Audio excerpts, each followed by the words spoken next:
आता नाटक सुरू झालं का बघाय नको आम्ही सगळं होतो राहिलं कॅच करणार त्याच्यात त्याला माझ्या त्याला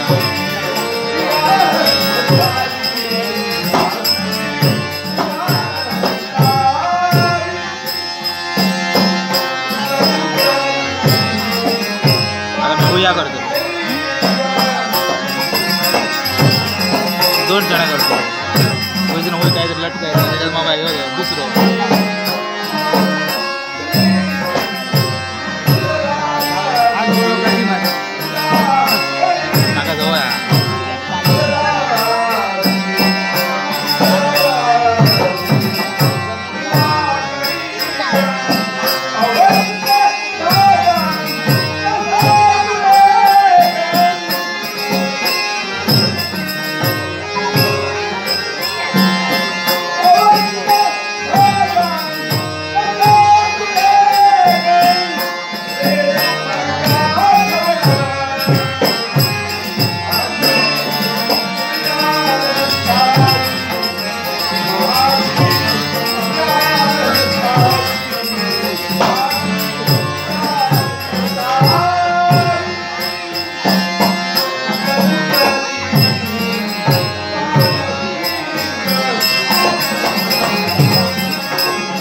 असलेल्या प्रकृतीचा ज्याला धागा असून माया ही ज्याला वंगडई अशा त्रिविधतेने नटलेल्या भगवंता तुझा कृपाशीर्वाद या राजा रुक्मांगदाच्या सदैव पाठीशी असल्या कारणानं आज माझ्या नावाचा जय जयकार होतोय.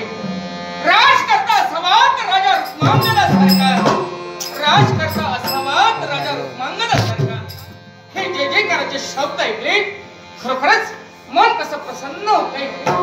आपण केलेल्या कृतीची आज पोचपावती आम्हाला मिळते आणि याचाच मूर्तिमंत पुरावा म्हणून माझी अयोध्येची लाख प्रजाजन माझ्याच प्रमाणे आपल्या कर्तव्यात तदात्म राहतायत. भावनेपेक्षा कर्तव्य श्रेष्ठ म्हणून कर्तव्याची जाणीव ठेवून जो तो आपल्या कर्तव्यात तदात्म राहतोय. आणि हे पाहता क्षणी या जनतारूपी जनार्दनाची सेवा करण्यासाठी आम्हीच कुठेतरी कमी पडतो का असा मनोभास राजा रुक्मांगदाला होतोय. आणि म्हणूनच भगवान राजप्रसादी पावलं पडता क्षणी आठवण होती ती त्या प्रसंगाची. आणि तोच प्रसंग कोणता असेल त्यावेळी आम्हाला राज्यारोहण झालं. हा दैदित्यमान राजमुकुट आमच्या मस्तकी चढविण्यात आला. देव गुरु अग्नी ब्राह्मण यांच्या साक्षीनं मंत्रोपचार ब्राह्मणांचे आणि लाख प्रजाजनांचा जय जयकार या जय जयकाराच्या घोषात आम्ही राजगादीवर अधिष्ठित झालो. त्याच वेळी घेतलेली ती शपथ या जनतारूपी जनार्दनाच्या सेवेसाठी स्वतःचा देह चंदनाप्रमाणे झिजवीन. मी माथा नसून मी आहे तुम्हाला लाख प्रजाजनांचे मूलभूत गरजा माझ्या जनतेसाठी कोणत्या करणं पुरवाव्यात याच्यासाठी मी झटतोय. पण हे मी काही करत नाही. करता करविता हरविता आपण आहात. आणि असंही असताना ज्या क्षत्रिय कुलात माझा जन्म झाला त्या क्षत्रिय कुलाची आण आणि तीच शपथ आयुष्याच्या अंतापर्यंत मला पूर्ण करायचे. ज्या मातृपितृ देवतेच्या हिरण्य गर्भापासून या पिंडाची जडणघडण घडली एवढंच नव्हे तर पूर्वजांचा आशीर्वाद घेऊन आतापर्यंत हे राजशकट मी चालवितोय. आणि म्हणूनच भगवान राजकारभाराला सुरुवात करण्यापूर्वी तुझं नामस्मरण हेच माझं जीवन. आणि म्हणूनच आतापर्यंत त्या कर्तव्यात कधी खंड पडला नाही आणि आज तरी पडेल का त्याच्यासाठी हे म्हणता देव हे वैकुंठीच्या नारायणा राजा रुक्मांगद तुझ्या चरणी नतमस्तक होतोय आणि आशीर्वादाची अपेक्षा करतो. आशीर्वादाची अपेक्षा करतो. ओम नारायण रवी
स्वरूपानं तुझं दर्शन मला झालंय, तुझा कृपाशीर्वाद मला प्राप्त झाला. माझा दिनक्रम माझ्या वैकुंठीच्या नारायणाची भक्ती करावी आणि त्या दिनक्रमात कधी खंड पडला नाही. जास्तीत जास्त फुलं माझ्या वैकुंठीच्या नारायणाच्या चरणावर मला ठेवावी लागेल. म्हणून माझ्या राज्यात मी काही अशा फुलबागा निर्माण केल्या. पण एकच एक विचार मनात येतोय रे, ज्या अपेक्षेनं माझ्या राज्याच्या ठिकाणी मी फुलबागा निर्माण केल्या, त्या अपेक्षेचा एकही भंग व्हावा. कारण जास्तीत जास्त मिळणारी फुलं आता कमी कमी का मिळत आहेत या गोष्टीचा मी विचार करते. हे देवा नारायणा, हा राजा रुक्मांगद चुकला का? आणि म्हणून अशा तऱ्हेचा प्रसंग माझ्या जीवनात, माझी अपेक्षा आहे जास्तीत जास्त फुलं तुझ्या चरणावर मला रुजू करायचे. पण हे का असं घडतंय? आणि म्हणूनच विचार करण्यापेक्षा ज्यांच्या माध्यमी जबाबदारी दिलेली आहे आणि ज्यांच्या मध्ये जबाबदारी दिली ती कोणती असेल तर फुलं झाड व्यवस्थित सांभाळा आणि जास्तीत जास्त फुलं राजा रुक्मांगदाला मिळायला हवी.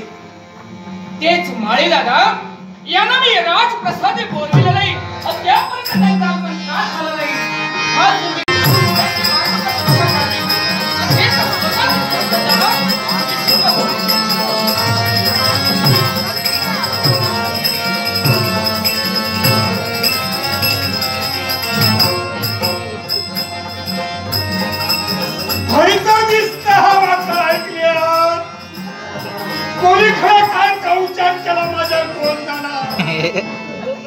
राजाने केव्हा मात्र दरबारात बोलवलं नाही आणि आज जसं तसं दरबारात ये.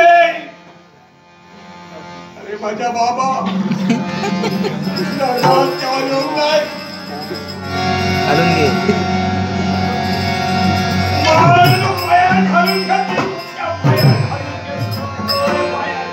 नाही दादा आहे तुम्हाला आवेदन.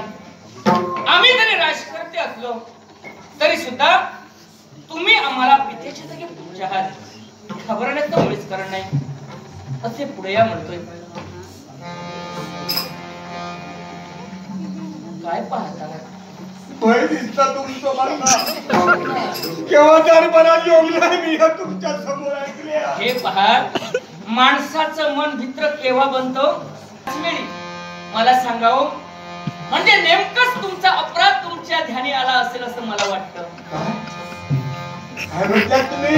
हा माळी दादा, तुम्ही केव्हा मग असं निरोप देऊ नाही बागेतून तसं दरबारात या हो म्हणाल यालाही तशाच तऱ्हेचं कारण आहे. कसला कारण?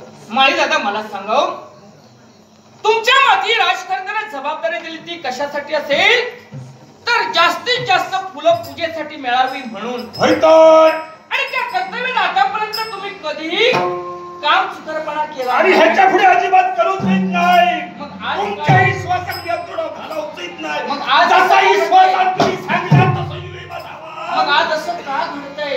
आज काय घडला मला सांगावं, पूजेसाठी जास्तीत जास्त फुलं मिळत होती, मग आता ह्या 8 दिवसात फुलं कमी कमी का मिळतंय? तुमच्याकडे येणारी फुलं मला कमी का मिळतंय? आणि म्हणूनच तुम्हाला या राजप्रसादी आम्ही पाचारण केलेलं आहे. बोला, मनात कोणतीही शंका ठेवू नका, जे काय असेल ते स्पष्टपणे मला म्हणतोय. तुमच्या विश्वासाने तुम्ही आमच्याकडे काम दिले आहात त्या विश्वासाने मी करतोय. जबाबदारी आहे तुमच्या माती. रक्ताचं पाणी करतोय, बागेत पाणी लाईत होय. जबाबदारी सारखा मूर्खपणा नाही. सकाळचा सांजचा बागेत पाणी लाईत. आणि ज्याच्या माती जबाबदारी दिली ती जबाबदारी त्यानं पूर्ण केली त्याच्यासारखा शहाणा कोणी नाही. खरं महाराज होय ना? मग असं का घडतंय? महाराजांनो, सांजच्या मी या बागेत कळियार कळियो बघतो होय. बरं, ऐकले पाणी लायलंय सांजचा कळियार दिसतो. सकाळी गेलोय कळी नाही सूर्य अस्ताला जाणार जात असताना प्रत्येक फुलझाडावर जास्तीत जास्त कळ्या दिसतात. होय तर पण प्रातःकाळी तेवढी फुलं मिळत नाहीत. मग तुम्ही करता आहात काय? मला सांगा, तुमच्या माथी जबाबदारी आहे. तर मी या मार्गाने विचार करतो. सूर्यास्त आणि सूर्योदय या मधल्या कालावधीत फुलं नेमकी जातात कुठे? आता फुलला फुल गळून पडणारा तर खालती असताना होता. निश्चितच. खालती काय फुल नाही. मग गेली कुठे? गळीवर काय जाग्यावर नाही. फुला जातात याचा विचार मी या करतोय. आणि म्हणूनच तुम्हाला आम्ही इथं बोलावलेलं आहे. अरे काय सांगा, ज्या अर्थी असा प्रकार घडतोय त्या अर्थी फुलं कुठेतरी चोरीला जात आहे. कुणीतरी चोर आमच्या राज्यात आलेला आहे. या अयोध्येच्या पुण्यभूमीत आमचा जन्म झाला. आम्हीच नव्हे तर आमच्या पूर्वजांनी सुद्धा या अयोध्येत राज्य सांभाळले. धर्म, अर्थ, काम आणि मोक्ष हे चारही पुरुषार्थ आम्ही बांधले. सत्य, न्याय, नीती आणि धर्म या आमच्या राज्यात वावरतोय. आमच्याही पेक्षा आमची जनता त्याचं वर्तन करते. आज चोर आणि चोरी आमच्या राज्यात व्हावी माझं तुमचं म्हणायचं काय असा? एकच आत्मविश्वास आहे मला, माझ्या राज्यात चोरी होणार नाही. मला तरी निव्वळ असं म्हणायचंय, कुंपणच कुठेतरी शेत खात आहे. तुमच्या मातेची जबाबदारी दिली नाही. आम्ही तुम्हाला जे वेतन देतो ते वेतन कुठेतरी तुम्हाला तुमच्या संसारासाठी कमी पडतंय. म्हणूनच जी फुलं आहेत ती फुलं रात्रीच्या वेळेत तुम्ही कुठेतरी नेऊन काय म्हणतात तुम्ही? म्हणजे तुम्ही आज पोहोचलेला आहात.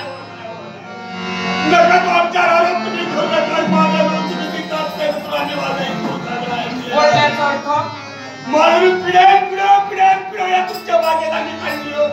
जाणीव आहे मला. आणि तुमचा सांगत राहिली जेव्हा तोरून हे पहा, माणूस म्हटल्याच्या नंतर माकडाची वृत्ती त्याच्या अंगी असते. माकड जसं या झाडावरून त्या झाडावर उड्या मारतो ना, तसं माणसाचं मन सुद्धा कधी कुठल्या वाम मार्गाला जाईल सांगते. आतापर्यंत तुम्ही सांभाळा, तुमच्या पिढीचा हा धंदा तुमचा आहे. वडिलांनी तुमच्या आजोबांनी सुद्धा प्रामाणिकपणे नोकरी केली. पण तुम्ही त्याला गच्चनाचा डाग लावलेला तुमच्या अंगी बनवलेला आहे. पूर्वजांनी मिळवलेला नाव लौकिक तुम्ही माती मोलती आहात. काहीतरी बोला म्हणजे चोरी तुम्ही केली नाही, चोरी तुम्ही केलेली नाही.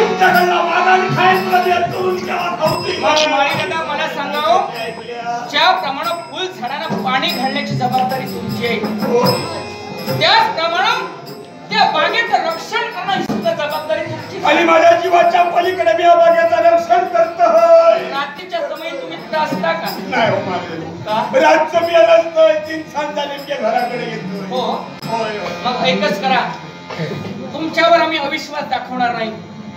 कारण तुम्ही आतापर्यंत इमानद्वारे आमची सेवा केलेली आहे, राष्ट्राची सेवा केलेली आहे.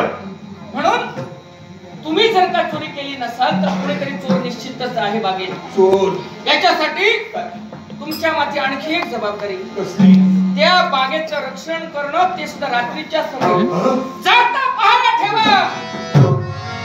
आणि त्या बागेत चोर येतोय, ती फुलं घेऊन कोण जातोय त्या चोराला पकडा आणि राज दरबारी हजर करा. म्हणजे झालं. बाळांनो, ज्या विश्वासाने माझ्या जबाबदारी दिली आहात त्या विश्वासात मी थोडं देऊ नाही. होय ना?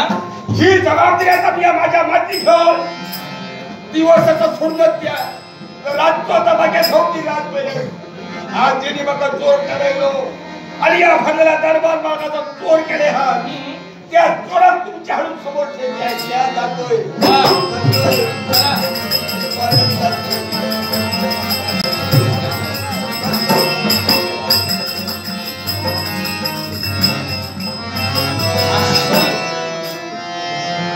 आणि तेच आश्चर्य कोणतं असेल तर आतापर्यंत या अयोध्येच्या पुण्यभूमीत चोरी हा शब्दच नव्हता, पण आज फुलांची चोरी होते.